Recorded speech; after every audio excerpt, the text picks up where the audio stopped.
हर हिंदू त्यौहार पर ही होता है। आपने कभी सुना है कि ताजिए पर या मतलब ईद पर कोई पत्थर फेंके हो? कभी नहीं फेंकते। देखिए पुलिसकर्मियों को बंधक बना पीटा, अरे बाप रे, कहाँ? दिल्ली, राजधानी के सदर बाजार इलाके, फिनाइल क्लोराइड, ये उसके बादल दिख रहे हैं।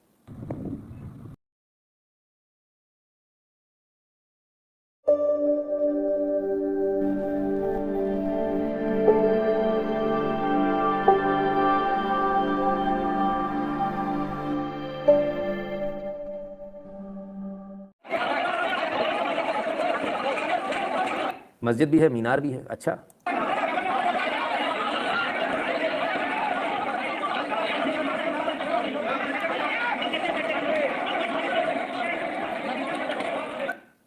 पत्थर आ रहे हैं साहब मस्जिद से, मस्जिद की मीनार से, लेकिन अब कोई कुछ कर नहीं पा रहा है।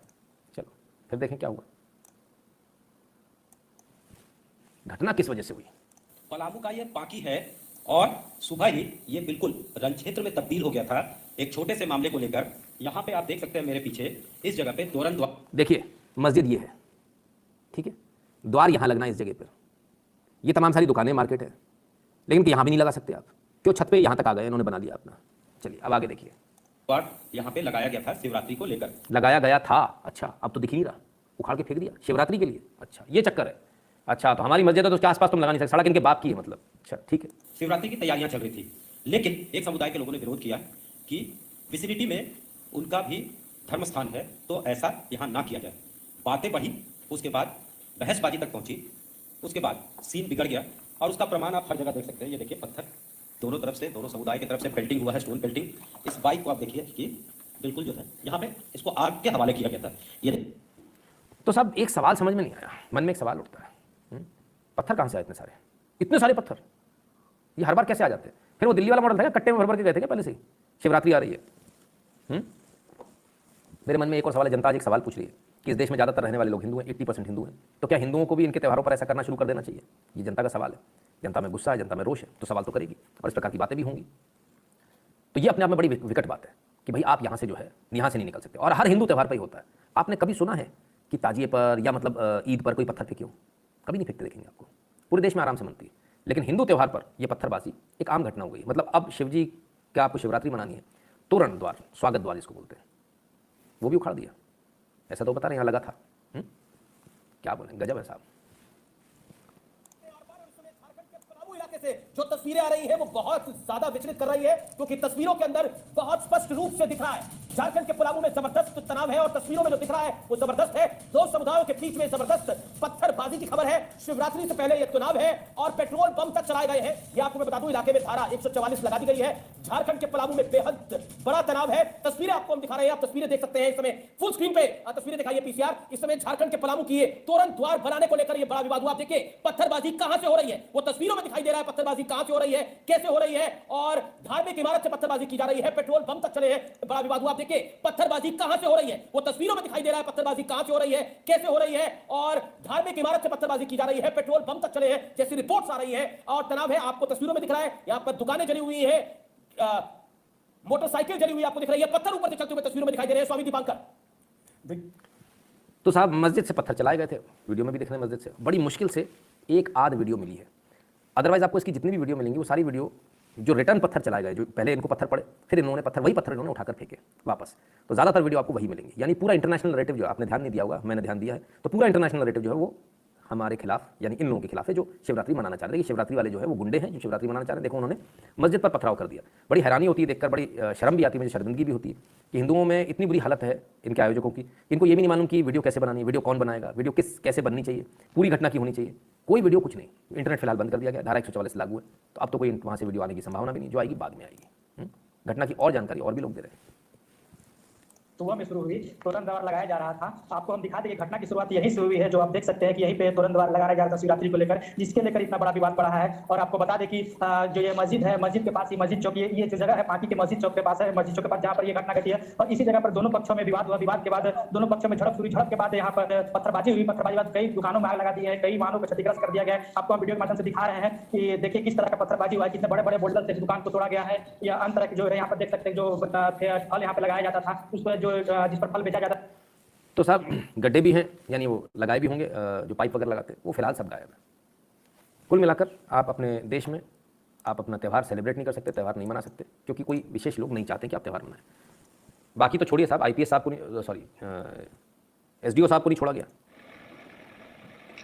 ये भी घायल हो गए, ये भी घायल हो गए, इनको भी नहीं छोड़ा। कमाल कर दिया भाई, हद हो गई। ये झारखंड का हाल है। खैर वीडियो बहुत है।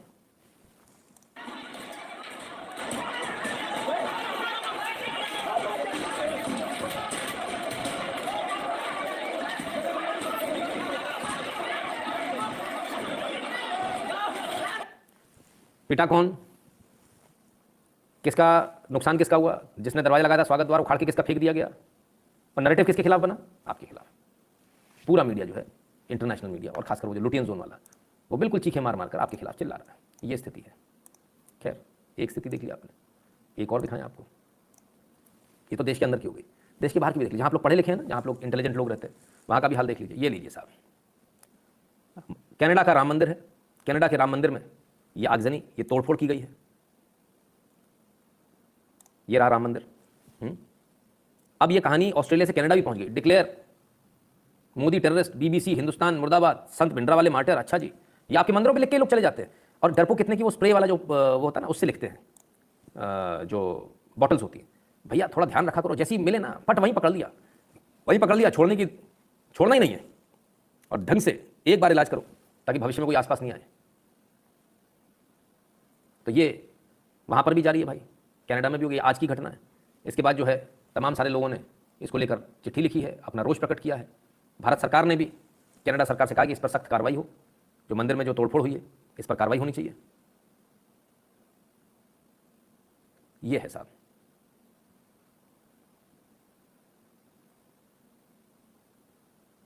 इंडियन एम्बेसी ने इस बात को लेकर ट्वीट भी किया है और मांग करिए कि इस पर तत्काल जो है कार्रवाई हो, इन्वेस्टिगेशन हो, इन्वेस्टिगेशन के बाद इस पर कार्रवाई हो। लेकिन आपको लगता है कार्रवाई होगी? नहीं होगी। देखिए आप हालत देखिए, अपने देश में पिट रहा है, झारखंड में पिट रहा है, इधर पिट रहा है, उधर पिट रहा है, ऑस्ट्रेलिया में पिट रहा है, कनाडा में पिट रहा है, मंदिर तोड़े जा रहे हैं, जलाए जा रहे हैं। सब जगह कमोवेश यही हाल है, सब जगह। किसी को आपसे डर ही नहीं है, कोई आपसे डरता ही नहीं है। डरे भी क्यों? आप डरा सकते ही नहीं हो किसी को, तो डरने की नौबत आएगी कहाँ से? जो लोग वहाँ पर ये कर रहे हैं वो भारत में भी कुछ कम नहीं कर रहे। भारत में जिन लोगों ने हिंदुओं को लाइन से खड़ा करके गोली मारी थी, जो आतंकवादी हैं, उनको छुड़वाने के लिए, वो जो पंजाब में जो चल रहा है ना, उनको छुड़वाने के लिए चल रहा है एजिटेशन। और आगे किसको किया जा रहा है? बच्चों को, बच्चों को आगे किया जा रहा है साहब। बच्चे को झंडा लेके खड़ा कर दिया, ये लो भाई, बच्चों को शील्ड बनाया जा रहा है। अब इनको जो वहां पर जो आतंकवादी जो जेल के अंदर है उन्हें छुड़वाना है। गजब है साहब, गजब।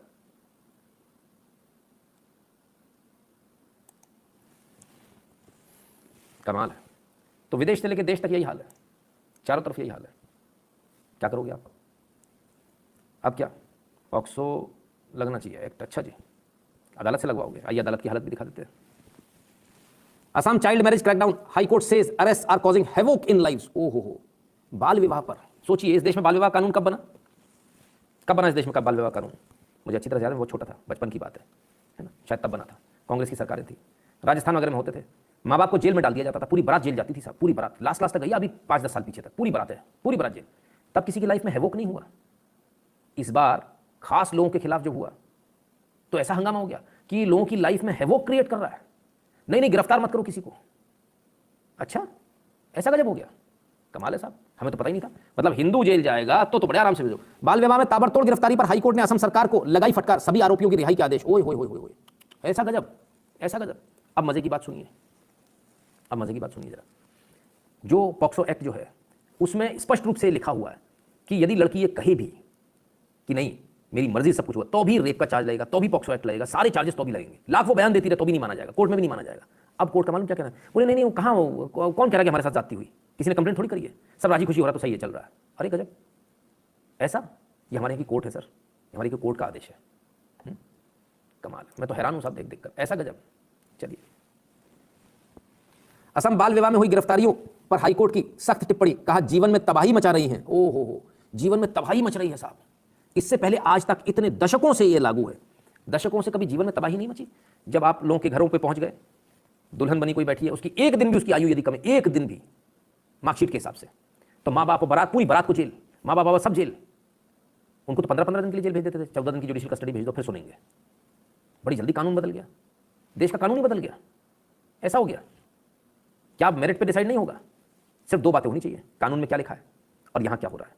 क्या बच्ची की उम्र है 18 साल से ऊपर, हाँ या ना? नहीं है तो चार्ज लगेगा, है तो छोड़ा जाएगा। अच्छा, इससे जीवन बर्बाद, पहले जीवन बर्बाद नहीं हुए इतने सारे लोगों के? कितने सारे माँ बाप तो बेचारे फांसी से भी टंग गए हैं इस चक्कर में। उनका हिसाब कौन देगा? उनका हिसाब कोई नहीं देगा। कमाल की बात है, बड़ी हैरानी होती है। बड़ी जल्दी दर्द हो गया भाई, बड़ा जल्दी दर्द हो जाता है साहब, तुरंत दर्द होता है। इतने सालों से चला आ रहा है ये, इतने सालों से न जाने कितने राजस्थान, हरियाणा, न जाने कितने जगहों पर कितने लोगों को जेल में ठूंस दिया गया साहब, कितने ही लोगों को, अनलिमिटेड। और जानते हैं क्या होता है? वहाँ जाकर उन्हें बहलाया फुसलाया जाता है, लड़कियों को, बच्चियों को। 18 से कम हो, हम तुम्हारी शादी जिससे तुम चाहोगी उससे कर। मैं बता रहा हूँ जो होता है, इसको कोई मानेगा नहीं, पर मुझे मालूम है जो होता है। हम तुम्हारी शादी जिससे चाहोगी उससे करवा देंगे, तुम्हें अच्छा पढ़ाएंगे लिखाएंगे, तुम्हें विदेश भेज देंगे, ऐसा कहकर बयान दिलवाया जाता है। हाँ, मेरे पापा माँ बाप मेरे जबरदस्ती मेरी शादी कर रहे थे, ले हो गया कल्याण, गए 7-7 साल के लिए, मजे करो। ऐसा कहकर बयान दिलवाया जाता है। ये होता है सर, बड़ी हैरानी की बात है, कमाल है। चलिए, क्या करोगे आप? आपके पास है क्या? माफिया पनप रहे हैं वक्फ बोर्ड पर, साध्वी प्रज्ञा का वार। जानिए सनातनी बोर्ड बनाने को लेकर क्या कहा। सनातन बोर्ड बनाने को लेकर बात आ गई, साध्वी प्रज्ञा ठाकुर एक कदम आगे निकल गई। हमने इसी लाइव पर कहा था, आप लोगों को याद होगा शायद, कुछ महीने हो गए, तब लोगों ने कहा था वक्फ बोर्ड खत्म होना चाहिए। हमने कहा वक्फ बोर्ड क्यों खत्म होना चाहिए? हमारा सनातन बोर्ड होना चाहिए, ये कानून तो हमारे लिए होने चाहिए। या हमने जहां मंदिर खोल दिया, हमारे आराध्य जगह, वो जगह हमारी हो गई। याद है? किस किस को याद है? आज यही बात साध्वी प्रज्ञा ठाकुर ने भी बोल दी, उन्होंने भी कह दिया इस बात को। अब इसको लेकर जंग छिड़ गई है साहब, बड़ा हंगामा हो गया। सबसे मजे की बात यह है कि मध्य प्रदेश में क्योंकि चुनाव होने वाला है, तो कांग्रेस के जो प्रवक्ता है, कांग्रेस के जो नेता है, वो साथ आ गए। प्रज्ञा ने सनातन बोर्ड की मांग, कांग्रेस साथ, भाजपा विरोध में। एक्चुअली ऐसा नहीं है, भाजपा के जो नेता है उन्होंने ये कहा है कि सबसे मजे की बात है, कांग्रेस साथ आ गई, हाँ सनातन बोर्ड होना चाहिए। भाजपा के जो नेता उनका कहना, ये चर्चा का विषय, इस पर चर्चा होनी चाहिए, इस पर चिंतन होना चाहिए। और सुरक्षा की, उनसे किसी ने पूछा कि भाई आप सुरक्षा के कारण से बना रहे? बोले नहीं, हमें सुरक्षा का कोई डर नहीं, हम सुरक्षा के लिए नहीं बना रहे इसको। फिर उनको मौका मिल जाता, अगर बोलते तो अरे देखो सुरक्षित तो खुद ही नहीं है, हिंदू सुरक्षित नहीं है इस देश में, तो उन्होंने ऐसा बोला, तो बोल दिया भाजपा विरोध में। तो खैर, विरोध में हो नहीं हो, लेकिन सनातन बोर्ड ऐसा होना चाहिए, वक्फ बोर्ड की तरह सनातन बोर्ड भी होना चाहिए, उससे ज़्यादा पावरफुल, 100 गुना ज़्यादा पावरफुल होना चाहिए, हमारा तो ऐसा मानना है। चलिए, लोगों को बड़ा दर्द है, आपने देखा ना, पिट रहे हैं, उसके बाद भी बड़ा दर्द है। लेकिन अभी कल परसों की बात में देख रहा था, धीरेन्द्र शास्त्री जी को घेरने का बड़ा प्रयास हो रहा है। उन्होंने बोल दिया हिंदू राष्ट्र कैसे बनेगा? वही सवाल योगी जी से भी पूछा जा रहा है। जवाब देने का फर्क देखिए। आपसे इस सवाल का जवाब देना बहुत महत्वपूर्ण है, ये सेंसिटिव मुद्दा भी है। कल मैं बागेश्वर धाम में थी, आपने उनके पीठाधीश्वर के बारे में सुना ही होगा, धीरेन्द्र कृष्ण शास्त्री जी। उनसे जब सवाल और जवाब का सिलसिला चल रहा था, तो उन्होंने हिंदू राष्ट्र, अखंड भारत हम बनाएंगे, हिंदू राष्ट्र हम बनाएंगे। योगी आदित्यनाथ, जो कि सरकार का अहम चेहरा है, हिंदू राष्ट्र को लेकर आपकी क्या टिप्पणी है? और आप इनको 2 भागों में भी कर सकते हैं, एक सरकार के मुखिया होने के नाते भी और एक महंत होने के नाते भी, लेकिन दोनों जवाब दीजिएगा योगी जी। देखिए, सबसे पहली बात तो यह कि हिंदू राष्ट्र से हमारा मतलब क्या है। हिंदू कोई मत, कोई मजहब, कोई संप्रदाय नहीं है। यह एक सांस्कृतिक शब्दावली है जो भारत के हर एक नागरिक के लिए फिट बैठती है उसकी सांस्कृतिक नागरिकता की दृष्टि से। भारत का कोई व्यक्ति हज करने के लिए जाता है तो उसका संबोधन वहां हिंदू का होता है, हिंदू नाम से जाना जाता है। अगर भारत का कोई व्यक्ति हज करने के लिए जा रहा है, वहां कोई उसको हाजी के रूप में नहीं मानता, वहां पे कोई उसको इस्लाम के रूप में नहीं मानता, वहां उसको हिंदू नाम से संबोधित किया जाता है, तो वहां तो किसी को परेशानी नहीं होती है। और उस परिप्रेक्ष्य में अगर आप देखेंगे तो भारत हिंदू राष्ट्र है, क्योंकि भारत का हर नागरिक हिंदू है, हर नागरिक हिंदू है। क्योंकि यह कोई जाति सूचक, मत और मजहब सूचक शब्द नहीं है। यह हमारी सांस्कृतिक एकता को, जो हिमालय से समुद्र पर्यंत तक के इस विस्तृत भूभाग के अंदर जन्मे हुए लोग, ये अपने आप में हिंदू कहलाते हैं, उस रूप में अगर कोई लेगा तो हिंदू राष्ट्र से मुझे लगता है किसी को परहेज नहीं होना चाहिए। अगर आप इसको मत, मजहब या संप्रदाय के साथ जोड़ रहे हैं तो इसका मतलब हम हिंदू को समझने की भूल कर रहे हैं। एक कार्यक्रम में अमित शाह ने कहा भारत सरकार का एक ही धर्म है और वो है संविधान। हिंदू राष्ट्र के सवाल पर उन्होंने ये जवाब मैंने कहा ना कि अगर हिंदू को आप मत और मजहब के साथ जोड़ रहे हैं तो हम हिंदू को समझने की भूल कर रहे हैं। हमें दोनों चीजें बहुत स्पष्ट करनी होगी। और जहां तक संविधान की बात है तो संविधान के प्रति तो हर भारतीय के मन में सर्वोच्च सम्मान का भाव होना चाहिए, क्योंकि वही हमारा मार्गदर्शक है। तो हमेशा से हिंदू राष्ट्र था, आप ये मान रहे हैं, तो फिर उसे बनाने की जद्दोजहद और कवायद क्यों? भारत हिंदू राष्ट्र था, है और वर्तमान में भी रहेगा, आगे भी रहेगा। तो जहद और कवायद क्यों? भारत हिंदू राष्ट्र था, है और वर्तमान में भी रहेगा, आगे। भारत हिंदू राष्ट्र था, है और वर्तमान में भी रहेगा। भारत हिंदू राष्ट्र था, है और वर्तमान में भी रहेगा। अरे राम राम राम राम राम, तो बड़ा गड़बड़ हो रहा भैया। मुख्यमंत्री हैं, बातों को अगर समझेंगे तो समझ में आएगी, नहीं समझेंगे तो मूर्खों की तरह कोई चिल्लाएगा हाथ उठाकर, तो चिल्ला सकता है। इसमें कोई दो राय नहीं है कि हिमालय से लेकर समुद्र के बीच के जो भूभाग है उस पर जितने भी लोग रहते हैं वो हिंदू हैं। क्लियर? वो सभी हिंदू हैं, उसमें ये भी हैं जो मैं मोहतरमा बैठी हुई हैं, उसमें तमाम सारे लोग और भी हैं, जितने स्टूडियो में जितने भारत के अंदर लोग रह रहे हैं वो सभी लोग जिसका जन्म यहाँ हुआ है वो हिंदू है, एकदम क्लियर है। यही बात हम भी बोलते हैं, हम बोलते तो हम बुरे लग जाते हैं। योगी जी ने थोड़ा अच्छे से प्यार से समझाया, उम्मीद करते हैं लोगों को समझ में आया होगा। लोगों को यहाँ भारत माता की जय कहने में दिक्कत है, लोगों को यहाँ तमाम सारे ऑप्शन उसमें दिक्कत है, लेकिन दुनिया में कहाँ कहाँ भारत माता की जय हो रही देखिए जरा।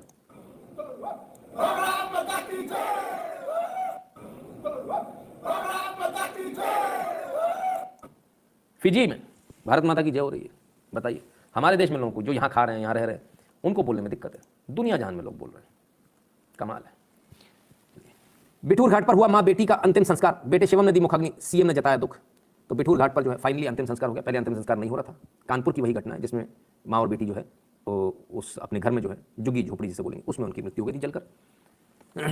अब इसको लेकर जो है पहले तो शव को दे ही नहीं रहे थे पोस्टमार्टम के लिए, बाद में मनाया गया, उनको तमाम सारे आश्वासन दिए गए कि हम आपकी हर संभव मदद करेंगे। उन्होंने रहने के लिए घर मांगा है, सरकारी नौकरी मांगी है, कुछ पैसे मांगे हैं, ये उनकी मांगों में है जो उन्होंने मांगा है। संभवतः सरकार की तरफ से आश्वासन भी शायद दिया गया कि हम आपकी मांगों को पूरा करेंगे। बहरहाल लेकिन काफ़ी फोर्स के बीच में आज अंतिम संस्कार तो हो गया है ना। सवाल यह है कि दोषियों को क्या सज़ा होगी, क्योंकि दोषियों को सज़ा मिलना बहुत ज़रूरी है।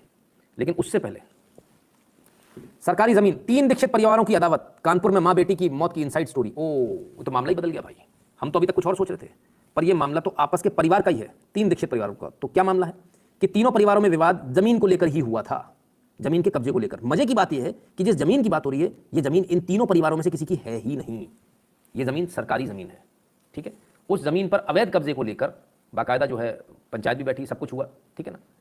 लगभग 0.657 हेक्टेयर जमीन है, उसको लेकर जो झगड़ा है और ये ज़मीन सरकारी है, और आपस में एक दूसरे की कंप्लेंट करके, एक दूसरे का मुकदमा करा के, एक दूसरे के घर गिरवा कर जो है, जो ऑब्वियसली जो थोड़ा पावरफुल है इनमें से, उसने अपना जो पावर का इस्तेमाल किया होगा, पैसे खिला खिलू के आ गए होंगे। लेकिन सबसे बड़ी बात यह है, प्रशासन आखिर ऐसे कैसे आ गया इन तमाम सारी बातों में। तो पट्टे को लेकर झगड़ा है कि हमने पट्टा कराया, हमने कराया, कुल मिलाकर ये आपसी झगड़ा था इनका, और इस आपसी झगड़े ने जो रंग ले लिया ये रंग ले लिया। अब ये झगड़े का रंग क्यों आया? क्योंकि वहाँ के अधिकारी जो है वो डेफिनेटली निकम्मे थे, इसलिए ये हालत हुई, अदरवाइज नहीं होती। परिवार का आपसी मैटर था, दीक्षित परिवार है, दोनों ही ब्राह्मण परिवार है, आपस का मैटर है। क्योंकि बहुत सारे लोगों ने एक नैरेटिव चलाने का कोशिश करी कि ब्राह्मणों को जीने का हक नहीं बचा, ब्राह्मणों को ऐसा था। तो वो नैरेटिव में ऐसा समझ में आता है कि शायद दलितों ने दुबे जी थे, अच्छा सॉरी, तो दलितों ने शायद जो है ब्राह्मणों के ऊपर अत्याचार कर दिया, या दलितों ने ऐसा कर दिया, दलित होते तो एफआईआर हो जाती, ये तमाम सारी बातें, दलित होते तो ऐसा हो जाता, ये तमाम सारी बातें चल रही है। तो यहाँ तो दलित तरफ एंगल ही नहीं है पूरे में, यहाँ ब्राह्मण ही ब्राह्मण परिवार है दोनों, जो सच्चापन उस पर चलेंगे ना, दोनों ही परिवार ब्राह्मण आपस में झगड़ा, प्रशासन इसमें बीच में कूद गया, प्रशासन की चटनी बन गई। खैर चटनी क्या बन गई, 2 लोगों की इसमें मृत्यु हो गई, ये सबसे बड़ी बात है। 302 का मुकदमा कायम हुआ है सर, प्रशासनिक अधिकारियों पर, पुलिस वालों पर, सब पर हुआ है। और बहुत अच्छी तरह से अभी चक्की पीसेंगे तो इनको समझ में आ जाएगा कि कभी इस तरह से किसी के कहने में आकर बुलडोजर लेकर नहीं चल दिया जाता है उठ के। दोषियों में है, दीक्षित हैं दोषियों में, है ना, उसमें नाम था। पुलिस वाले हैं कि नहीं ये मुझे नहीं मालूम। पुलिसकर्मियों को बंधक बना पीटा, अरे बाप रे, कहाँ? दिल्ली। राजधानी के सदर बाजार इलाके में महिला के साथ मारपीट होने की सूचना मिलने पर गए 2 पुलिसकर्मियों को घर में बंधक बनाकर पीटा और उनके मोबाइल फोन भी छीन लिए। अरे बाप रे बाप, क्या हौसले बुलंद है दिल्ली में। अभी तो कह रहे थे केजरीवाल जी कि हम दिल्ली की पुलिस को सपोर्ट करेंगे, हम पूरा सहयोग करेंगे, ये तो पुलिस वालों को ही पीटने लगे। ये तो पुलिस वालों को ही पीटने लगे भाई, कमाल है। ये दिल्ली का हाल है। चलिए कुछ अंतर्राष्ट्रीय खबरें भी ले लें, और इंटरनेशनल क्रिमिनल इन्वेस्टिगेशन जो है वो A board on which Anthony Fauci sits. Figurehead defendants, Christian Drosten of Germany, Anthony Fauci, the United States, Tedros of the World Health Organization, Bill Gates, BlackRock, and Pfizer. They are using our governments and the mainstream media, both of which they literally own, to convey their panic propaganda 24/7. Right from the start, we were witnessing a deliberate, completely senseless banning of normal, effective, and safe methods of treatment of respiratory diseases. तो Pfizer vaccine को लेकर आवाज़ें उठने लगी है। अब लोग Fauci से लेकर ब्लैक रॉक, टेड्रॉस और तमाम सारे लोगों पर कार्रवाई की मांग कर रहे हैं, आवाज़ उठ रही है। ये एक अच्छी बात है, ये एक पॉजिटिव साइन, लेकिन इन आवाज़ों को दबा दिया जा रहा है, अमेरिका है, दबा दिया जाता है। The legal defense. If you maybe heard about Brooke Jackson's case in the U.S., she's suing Pfizer under False Claims Act that they defrauded the government. Well, Pfizer already filed motion to dismiss. The case hasn't been dismissed yet, but Pfizer already in court stated that, please dismiss this case, judge. We did not defraud the government. We delivered the fraud that the government ordered. But Pfizer already in court stated that, please dismiss this case, judge. We did not defraud the government. We delivered the fraud that the government ordered. ओहो, Pfizer को लेकर एक जानकारी आई है कि Pfizer के ऊपर case किया गया। केस ये किया गया कि आपने गवर्नमेंट को डिफ्रॉड किया, गवर्नमेंट के साथ फ्रॉड किया। वहाँ फाइजर ने बाकायदा इस बात को लिख कर दिया कि इस केस को आप खत्म कर दीजिए, क्योंकि हमने सरकार को हमने कोई फ्रॉड नहीं किया सरकार के साथ, हमने वो किया है जो सरकार ने हमसे कहने को, करने को कहा था। अच्छा, तो मतलब ये पूरा जो फाइजर वाला मैटर है ये वहाँ की सरकार चला रही थी। Very good. चलो, अमेरिका का ऑल हाल सर, वो जो उनके से कोई केमिकल लीक हुआ था ना, हाँ ये रहा विनाइल क्लोराइड, ये उसके बादल दिख रहे हैं।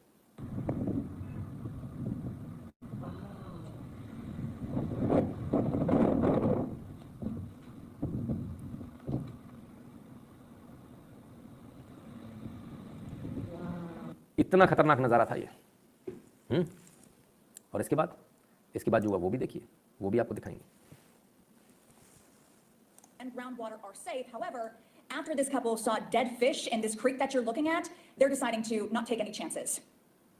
There was hundreds. Russell Murphy is referring to the fish now belly up in Leslie Run. He and his wife noticed them last night, barely 48 hours after the fiery derailment 5 miles away. This is huge, huge environmental effects. That's now one of many concerns the EPA now faces. The impact of the fish, yes, there was a impact of those. However, the levels as we have seen it are protective to groundwater. We are aware there are some wells along that for residential wells. Environmental cleanup crews were at and actually in that water today. So are these booms, which are used to catch and stop anything that shouldn't be flowing here, or into water wells, which Murphy uses for just about everything.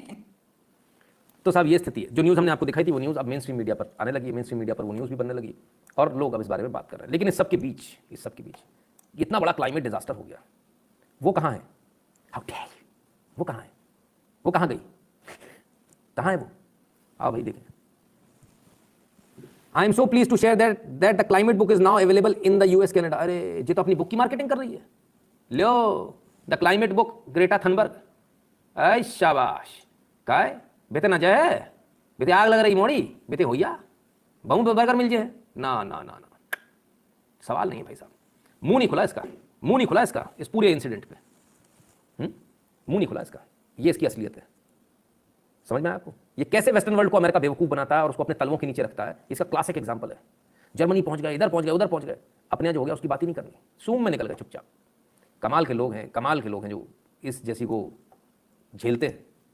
हद है भाई, गजब का agenda propaganda चलता है। खैर, agenda propaganda चलाने से आपका पड़ोसी भी कोई कम नहीं है। ये लीजिए, चाइना की तस्वीरें हैं साहब।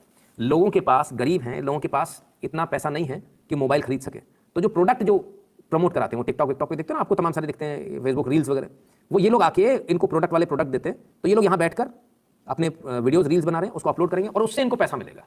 इतनी गरीबी।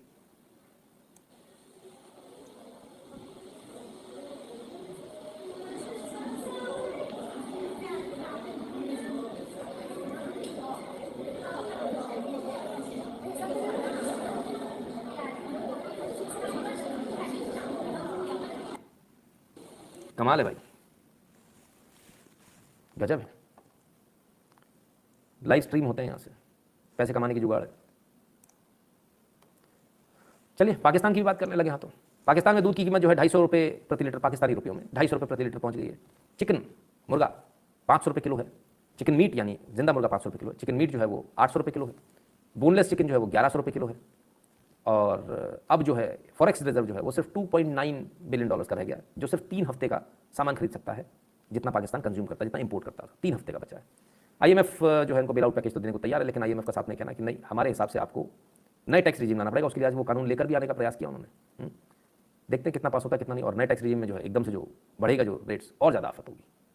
खैर चलिए, पाकिस्तान के प्रधानमंत्री बता रहे हैं कि महंगाई कितनी, ध्यान से सुनिएगा, महंगाई होश उड़ जाएंगे आपके। जो घी है वो 380 अरब था, आज 600 अरब केजी पहुंच गया। जो घी है वो 380 अरब था, आज 600 अरब केजी पहुंच गया। जो घी है वो 380 अरब था, आज 600 अरब केजी पहुंच गया। 600 अरब पर केजी, मैं मर गया रे बाबा।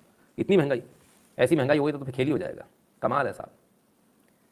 अरब, शुक्र है खरब नहीं बोले, आप शुक्र बनाइए आप लोग। खैर, इस सब के बीच एक और बात कर लें, और वो बात कर लें जो ट्विटर की बात है। The new CEO of Twitter is amazing. कुत्ता बैठा दिया अपना CEO। आहा, नीचे लिखते हैं so much better than the other guy, पिछले वाले से ज़्यादा बेहतर है। और फिर उसके बाद दूसरा ट्वीट किया, इसको गोल चश्मा भी लगा दिया। ये गोल चश्मा कौन लगाता था पहले? ऐसा मिलता जुलता था कोई चश्मा लगाता था ना इनका पहले CEO।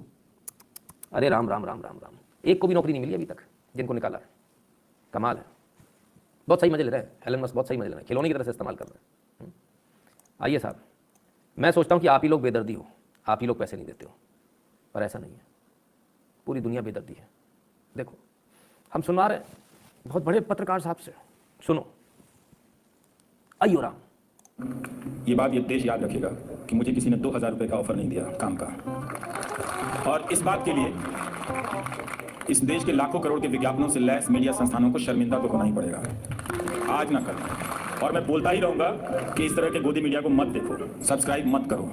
काम करते हुए भी बोला और उसके बाहर भी जाकर बोलूंगा, क्योंकि ऐसा नहीं है कि वो मुझे अफोर्ड नहीं कर सकते। ये राज भी कभी पता चल जाएगा तो आप सब जान जाएंगे कि इसे अफोर्ड करना तो सबसे आसान है पैसे के हिसाब से भी, लेकिन कोई कर नहीं सका। बनना चाहते थे एक्टर, बन गए गैंगस्टर। लेकिन आज भी जब ये आईना देखते हैं तो इनके अंदर का एक्टर जाग उठता है। ये बात ये देश याद रखेगा कि मुझे किसी ने 2000 रुपये का ऑफर नहीं दिया काम का, और इस बात के लिए इस देश के लाखों करोड़ के विज्ञापनों से लैस मीडिया संस्थानों को शर्मिंदा तो होना ही पड़ेगा, आज ना कल। और मैं बोलता ही रहूंगा। 2000 रुपये का काम नहीं दिया किसी ने, ये तो बहुत नाइंसाफी है। रवि जी को हमारे पास भेजो, हम 4000 रुपये का काम देने को तैयार है। ऐसा नहीं, गलत बात है। कोई पत्रकार अपने उम्र के इस पड़ाव पे जाके 2000 का काम नहीं देते हो आप लोग, और आप लोग लाखों करोड़ों के ऐड कमा रहे हो। ये तो बहुत गलत है, अन्याय है। आज उनके दिल का दर्द निकला है, उनको भी कोई पैसे नहीं। मैं अपने लिए परेशान था, इनको देखने के बाद तो मेरे मुंह पे सील लग गई। आज के बाद मैं कुछ नहीं बोलूँगा। नहीं भैया, कुछ नहीं, गलती हो गई भैया, आपने कुछ बोला, सॉरी, हाँ भैया माफ़ कर दो। ठीक है, कमाल है, कमाल है, गजब है, गजब गजब लोग हैं साहब। आइए, दिमाग घूम गया ना आपका सुन के? आइए, दिमाग अगर ना घूमा तो आप घुमा देते हैं आपका दिमाग। ये क्या भाई? हाँ, ये दोनों घूम रहे हैं, ये नहीं घूम रहे हैं, ये स्टिल है वहीं के वहीं, ये स्टेयरकेस है, लोग इसमें चल रहे हैं। इसी को आंखों का धोखा कहते हैं। यही वो धोखा जो रोज लोगों को हो जाता है, मौलाना मोदी वालों को। उनको लगता है ये घूम रहे हैं गोल गोल, अरे ये नहीं घूम रहे दादा, लोग इसके अंदर के घूम रहे हैं तो स्टिल है, स्टेबल है, ध्यान से देखो। लेकिन देखने में क्या लग रहा है? ये घूम रहा है। बस यही देखने का नजरिया है बॉस। जब आम इंसान को ये घूमते हुए दिखते हैं स्टेयरकेस, तब मुझे उसमें लोग चलते हुए दिखते हैं। बस यही फर्क है। आप लोग जो पूछते हो ना कि आप ऐसा कैसे देख लेते हो, बहुत इजीली दिखता है। बस आप थोड़ा ध्यान से देखेंगे ना तो दिखेगा। अगर एक सरसरी नजर में देख के निकल जाएंगे तो आपको यही लगेगा स्टेयरकेस घूम रहे हैं ना। स्टेयरकेस नहीं घूम रहे, स्टेयरकेस वहीं के वहीं, लोग घूम रहे हैं उसके अंदर के, लोग चल रहे हैं। ठीक है, बस इतनी सी बात है। न्यूज़ को पकड़ना, न्यूज़ को पहचानना, इतनी सी बात है। ठीक उतना ही आसान है जितना इन बिल्डिंग्स तक घूमता हुआ आपने वो देखा।